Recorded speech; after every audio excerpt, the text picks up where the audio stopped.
Chapter 18. Now Jethro, the priest of Midian and father-in-law of Moses, heard of everything God had done for Moses and for his people Israel, and how the Lord had brought Israel out of Egypt.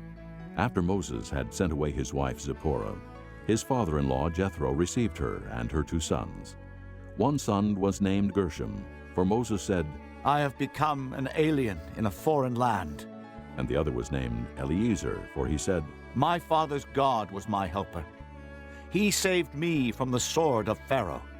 Jethro, Moses' father-in-law, together with Moses' sons and wife, came to him in the desert where he was camped near the mountain of God. Jethro had sent word to him, I, your father-in-law Jethro, am coming to you with your wife and her 2 sons.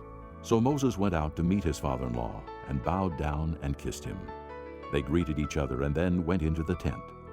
Moses told his father-in-law about everything the Lord had done to Pharaoh and the Egyptians for Israel's sake, and about all the hardships they had met along the way, and how the Lord had saved them. Jethro was delighted to hear about all the good things the Lord had done for Israel in rescuing them from the hand of the Egyptians. He said, Praise be to the Lord who rescued you from the hand of the Egyptians and of Pharaoh, and who rescued the people from the hand of the Egyptians. Now I know that the Lord is greater than all other gods, for he did this to those who had treated Israel arrogantly. Then Jethro, Moses' father-in-law, brought a burnt offering and other sacrifices to God. And Aaron came with all the elders of Israel to eat bread with Moses' father-in-law in the presence of God. The next day, Moses took his seat to serve as judge for the people, and they stood around him from morning till evening. When his father-in-law saw all that Moses was doing for the people, he said, What is this you are doing for the people? Why do you alone sit as judge, while all these people stand around you from morning till evening? Moses answered him, Because the people come to me to seek God's will.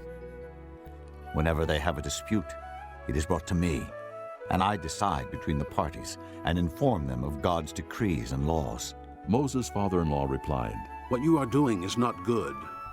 You and these people who come to you will only wear yourselves out. The work is too heavy for you. You cannot handle it alone. Listen now to me, and I will give you some advice, and may God be with you. You must be the people's representative before God and bring their disputes to him. Teach them the decrees and laws, and show them the way to live and the duties they are to perform. But select capable men from all the people, men who fear God, trustworthy men who hate dishonest gain, and appoint them as officials over thousands, hundreds, 50s, and 10s. Have them serve as judges for the people at all times, but have them bring every difficult case to you. The simple cases they can decide themselves. That will make your load lighter because they will share it with you. If you do this, and God so commands, you will be able to stand the strain, and all these people will go home satisfied. Moses listened to his father-in-law and did everything he said. He chose capable men from all Israel and made them leaders of the people, officials over thousands, hundreds, 50s, and 10s. They served as judges for the people at all times. The difficult cases they brought to Moses, but the simple ones they decided themselves. Then Moses sent his father-in-law on his way, and Jethro returned to his own country.